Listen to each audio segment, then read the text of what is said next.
ನಮಸ್ಕಾರ ಪ್ರಿಯ ವೀಕ್ಷಕರೇ, ಎನ್ಐ ನ್ಯೂಸ್ಗೆ ಸ್ವಾಗತ. ನಾನು ನಿಮ್ಮ ನಿರಂಜನ್ ಶಿರೋರ್. ಬೆಳಗಾವಿ ಜಿಲ್ಲೆಯ ಹುಕ್ಕೇರಿ ತಾಲೂಕಿನ ಜಿಲ್ಲಾ ಪಂಚಾಯತ್ ವ್ಯಾಪ್ತಿಯಲ್ಲಿ ಬರುವ ಗೋಡ್ಗೇರಿ ಶ್ರೀ ಶಿವಾನಂದ ಮಠದ ಸಭಾಭವನದಲ್ಲಿ ಕಾರ್ಯಕರ್ತರ ಸಭೆ ನೆರವೇರಿತು.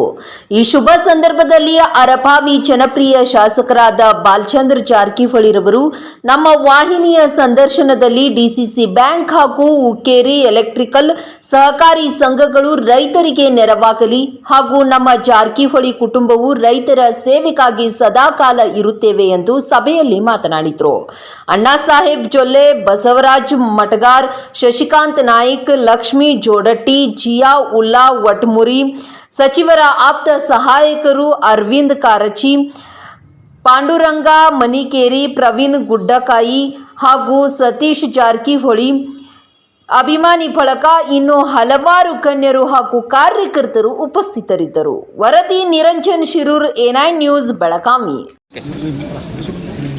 ಸರ್, ಹುಕ್ಕೇರಿ ವಿದ್ಯುತ್ ಸಹಕಾರ ಕ್ಷೇತ್ರಕ್ಕೆ ಈಗ ಆಲ್ರೆಡಿ ಚುನಾವಣೆ ನಡೆಯುತ್ತೆ. ಇಲ್ಲೆಲ್ಲ ಅಡ್ಡಾಡುತ್ತಿದೆ, ಅದ್ರ ಬಗ್ಗೆ ಏನಿಲ್ಲ. ಅದಕ್ಕೆ ಈಗ ನಾವು DCC ಬ್ಯಾಂಕ್ ಚುನಾವಣೆ ನಾವು ಅನ್ನೋ ಸಬ್ಜೆಲ್ಲರೂ ಬ್ಯುಸಿ ಇದ್ದೇವೆ. ಸೊ ನೀನು ಉಸ್ತುವಾರಿ ಸಚಿವರು ನಾವೆಲ್ಲ ಮೀಟಿಂಗ್ ಮಾಡಿ ಸೊ ಇವತ್ತಿನ ನಮಗೂ ಅನ್ನೋ ಸಬ್ಜೆಲ್ಲೆ ಅವರಿಗೆ ಅಂದರೆ 6 ಜಡ್ಪಿ 2 ದಿವಸನಾಗ ಅಂದರೆ ಪ್ರಚಾರ ಮಾಡಿ ಅಥವಾ ಕಾರ್ಯಕ್ರಮ ಮಾಡಿ ಮುಗಿಸ್ಬೇಕಾಗ್ತೀರಿ. ಅದಕ್ಕೆ ಇವತ್ತು 3 ಜಡ್ಪಿ ಮಾಡತ್ತೀವಿ, ನಾಳೆ 3 ಜಡ್ಪಿ ಮಾಡ್ತೀವಿ. ಮಾಡಿ ಅದು ಮುಗಿದ ನಂತರ ಪ್ರತಿ ಹಳ್ಳಿಗೂ ಹೋಗಬೇಕು, ಎಲ್ಲರಿಗೂ ಅಪ್ರೋಚ್ ಆಗ್ಬೇಕಂತ ಹಿಂಗೆ ಪ್ಲ್ಯಾನ್ ಮಾಡ್ಕೊಂಡ್ರೆ ಟೈಮ್ ಶಾರ್ಟ್ ಐತೆ. ಎಷ್ಟು ಸಾಧ್ಯ ಆಗ್ತೈತೆ ಎಲ್ಲರಿಗೂ ಭೇಟಿ ಆಗ್ತೀವಿ, ಕನ್ವಿನ್ಸ್ ಮಾಡ್ತೀವಿ, ರಿಕ್ವೆಸ್ಟ್ ಮಾಡ್ತೀವಿ. ಅಂದ್ರೆ ಅವ್ರು ಏನಾರ ಅಪಪ್ರಚಾರ ಮಾಡಿದ್ರೆ ಅದನ್ನು ಕ್ಲಾರಿಫೈ ಮಾಡೋಕ್ಕೆ ಪ್ರಯತ್ನ ಮಾಡ್ತೀವಿ.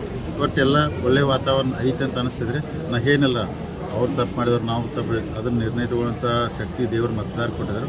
28 ಒಳ್ಳೆ ನಿರ್ಣಯ ತಗೋರ್ಬಾರ್ದು ವಿನಂತಿ ಮಾಡ್ಕೊಂಡು ತೊಗೊಂಡ್ರೆ ಒಳ್ಳೇದಾಗ್ತದೆ. ಸರ್, ಇನ್ನೇನು ಚುನಾವಣೆ ಹತ್ರ ಬಂತು, ಇನ್ನೂ ಅಭ್ಯರ್ಥಿಗಳನ್ನು ಘೋಷಣೆ ಮಾಡಿಲ್ಲ, ಏನೋ ಜನರಲ್ಲೇ ಗೊಂದಲ ಐತಿ ಅದ್ರ ಬಗ್ಗೆ. ಈಗ ಅಭ್ಯರ್ಥಿಗಳ್ರಿ ಸೊ ಘೋಷಣೆ ಮಾಡ್ತೀವಿ. ನಾನು ಸಂಕೇಶ್ವರದಾಗ ಒಂದು ಫಂಕ್ಷನಾಗ ಹೇಳಿದ್ದೆ, ನಾವು ಹಳ್ಳಿ ಮಂದಿಗೆನ ಕಂಟಿನ್ಯೂ ಮಾಡ್ತು ಅಂತ ಹೇಳಿದ್ವಿ. ಈಗ ಚರ್ಚೆ ಏನು ಬರಾಕತ್ತೈತ್ರಿ, ನಮ್ಮೆಲ್ಲ ಕಾರ್ಯಕರ್ತರು ಮುಖಂಡರು ಅಂದರೆ ಇಷ್ಟು ಜನ ಇದ್ದಾಗ ನೀವು 15 ಮಂದಿ ಒಳಗೆ ಕೆಲವೊಂದು ಕಡೆ ಬದಲಾವಣೆ ಮಾಡಬೇಕಂತ ಒತ್ತಡ ಬರತೈತೆ ನಮಗೆ. ಅಂದ್ರೆ ಇಲ್ಲಿ ಪ್ರಮುಖರೆಲ್ಲ ರೀ ಕಾರ್ಯಕರ್ತರು ಅದಕ್ಕೆ ಚೇಂಜ್ ಮಾಡಿದ್ರೆ ಚಲೋ ಆಗ್ತೈತಿ ಅಂತೇಳಿ ಬಂದೈತಿ. ಅದ್ರ ಬಗ್ಗೆ ಮೊನ್ನೆ ಉಸ್ತುವಾರಿ ಸಚಿವ ಸತೀಶ್ ಜಾರಕಿಹೊಳಿ, ಅಣ್ಣಾ ಸಾಹೇಬ್ ಜೊಲ್ಲೆ ಅವರು, ನಾವು ಮತ್ತೆಲ್ಲ ಪ್ರಮುಖ ಅಕಸ್ಮಾತ್ ಅಂಥವು ಕೆಲವೊಂದು ಚೇಂಜಸ್ ಮಾಡೋದು ಬಂತಂದ್ರೆ ಅವ್ನು ಕನ್ವಿನ್ಸ್ ಮಾಡಿ ಚೇಂಜ್ ಮಾಡಿ ಹೊಸ ಕ್ಯಾಂಡಿಡೇಟ್ ಹಾಕ್ತಾರೆ. ಯಾಕಂದ್ರೆ ಹಂಗೂ ಕೆಲವೊಂದು ಪ್ರಸಂಗ ಬರ್ಬೋದಾದ್ರೆ ಸೊ ಮಾಡ್ತೀವಿ. ಒಟ್ಟು ಒಳ್ಳೆ ಪ್ಯಾನಲ್ ಮಾಡಿ ಒಟ್ಟು ಒಳ್ಳೆ ಕ್ಯಾಂಡಿಡೇಟ್ ಹಾಕಿ ಸೊ ಮ್ಯಾಕ್ಸಿಮಮ್ ಅವರ ಪ್ಯಾನಲ್ ಅಂದರೆ ಅಭ್ಯರ್ಥಿ ಮಗು ಪ್ಯಾನಲ್ ಓಟ್ ಜಗ್ಗು ಅಂತ ನಾವು ಅವರು ಪ್ಲ್ಯಾನ್ ಮಾಡತ್ತಾರೋ ನಾವು ಮಾಡತ್ತೀವಿ. ಎಲೆಕ್ಷನ್ ಅಂತ ಹೇಳಿ ಎಲ್ಲ ಇರ್ತೈತಿ. ಬಟ್ ಒಳ್ಳೆ ಅಭ್ಯರ್ಥಿನ ಹಾಕಿ ಗೆಲ್ಲಿಸುವಂಥ ಪ್ರಯತ್ನ ಮಾಡ್ತೀವಿ. ಅಲ್ಲ, ಚುನಾವಣೆ ನಿಮಿತ್ತವಾಗಿ ಈಗ ಆಲ್ರೆಡಿ ಬಿಲ್ ತುಂಬಾತಾರ ಅಂತ ಕೆಲವೊಂದಿಷ್ಟು ಜನ ಅನ್ನತ್ತಾರೆ. ಯಾಕಂತಂದ್ರೆ ಮತದಾರಗಳು ಏನು ವೋಟಿಂಗ್ ಇದಾವ್ರಿ, ಚುನಾವಣೆ ಬಂದೈತನಂತಲೇ ಓಟ್ ಈಗ ನಮ್ಮ ಬಿಲ್ಗಳು ತುಂಬಾತಾವ್ರು. ವೋಟರ್ಸ್ಗಳು ಸರ್ ಈಗ ವೋಟರ್ಸ್ ತುಂಬತ್ತಾರೆ, ಯಾರು ತುಂಬತ್ತಾರೆ? ಅಲ್ಲಲ್ಲ, ವೋಟರ್ಸ್ಗಳು ಕಡೆಂದ್ರೆ ಈಗ ಏನು ಬಿಲ್ ತುಂಬೋದ್ರಿ, ಬಾಕಿ ಬಿಲ್ಗಳು ಇವಾಗ ತುಂಬಾತಾರು ಅಂತ ಈ ಥರ ಒಂದು ಪ್ರಚಾರ ಇದ್ದೈತ್ರಿ.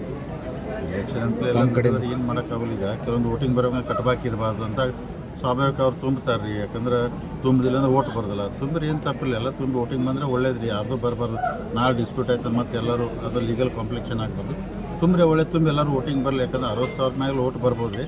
ಅದು ನಿಮ್ಮದು ಒಂದು ಇದು ಹುಕ್ಕೇರಿ ವಿಧಾನಸಭಾ ಕ್ಷೇತ್ರ, ಹುಕ್ಕೇರಿ ವಿದ್ಯುತ್ ಸಹಕಾರಿ ಸಂಘದ ಮಿನಿ ವಿಧಾನಸಭೆ ಚುನಾವಣೆ ಆದಂಗೆ ಆಗ್ತೈತೆ. ಸರ್, ಓಟ್ಸ್ ಬಗ್ಗೆ ಗದ್ದಲ ಇರೋದು ಸರ್. ಒಂದು 80,000 ತನಕ ಬರ್ತಾವೆ. ಅದು ಓಟ್ಸ್ ಬಗ್ಗೆ ಕೆಲವು ಗೊಂದಲಗಳಿವೆ. ಅದನ್ನು ನಾವು ಮುಂದಿನ ಮುಂಚೆಗೆ ತರ್ತೀವಿ, ಇಲ್ಲ ಅಂದರೆ ಕೋರ್ಟ್ವರೆಗೆ ಹೋಗ್ತೀವಿ ಸರ್. ಅಲ್ಲ, 80,000 ಬರೋದಿಲ್ಲ. ನನಗಿರೋ ಮಾಹಿತಿ ಪ್ರಕಾರ 60,000-62,000 ಬರ್ತಾವಂತ ಸುದ್ದಿ ಇದೆ ರೀ. 80,000 ಬರೋದಿಲ್ಲ. ಸೊ ಲೀಗಲ್ ಕಾಂಪ್ಲಿಕೇಶನ್ ಏನಾಗಲ್ಲ. ಯಾಕಂದರೆ ಯಾವುದೇ ಕೋರ್ಟ್ ರೀ ಮತದಾನ ಹಕ್ಕು ನಿಲ್ಸಕ್ಕೆ ಹೋಗೋದಿಲ್ಲ, ಅಥವಾ ನಿಲ್ಲಿಸಿದ್ರೆ ಕೊಡತ್ತ ಆದೇಶಗಳಾಗಿದ್ದಾವೆ ದೇಶೊಳಗೆ. ಯಾವುದೇ ಕೋರ್ಟ್ ಈ ಓಟನ್ನು ಸ್ಟಾಪ್ ಮಾಡೋಂಥ ಉದಾಹರಣೆಗಳಿಲ್ಲ. ಆ ಥರ ಏನು ಆಗೋಕ್ಕಿಲ್ಲ ರೀ. ಸೊ ಎಲ್ಲರಿಗೂ ಮತದಾನ ಬರಲಿ. ಎಷ್ಟು 60,000 62,000 ಎಲ್ಲರೂ ಬಂದು ವೋಟ್ ಮಾಡಿದ್ರೆ ಒಳ್ಳೇದು ರೀ.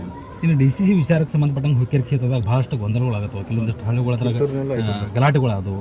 ಅದಕ್ಕೆ ಹುಕ್ಕೇರಿ ಕ್ಷೇತ್ರದಾಗಂತೂ ಭಾಳಷ್ಟು ಗಲಾಟೆಗಳು ವಿಚಾರನ ಚರ್ಚೆ ನಡೆದೈತಿ. ಅದಕ್ಕೇನು ಎಲ್ಲ ಕರೆಕ್ಟ್ ರೀ. ಅದು ಅಂದ್ರೆ ಆ ಬೆಳವಣಿಗೆ ಆಗಬಾರ್ದಾಗಿತ್ತು. ಅವರಿಂದ ಸತ್ಕಾರ ದಯವಿಟ್ಟು ಬೇಗನೆ ವೇದಿಕೆಯ ಮೇಲೆ ಬರಬೇಕಂತ. ವಿದ್ಯುತ್ ಶಕ್ತಿ ಸಹಕಾರಿ ಸಂಘದ ಅರ್ಪಣೆ ಬಸವರಾಜ್ ಮಟಗಾರ್ ಅವರಿಗೆ ಅರ್ಪಣೆ. ಹಿರಿಯರಾದ ಶ್ರೀ ಭೀಮಣ್ಣ ರಾಮಗುನ್ನಟ್ಟಿ ಅವರಿಗೆ ದಯವಿಟ್ಟು ಬೇಗನೆ ಬರಬೇಕು.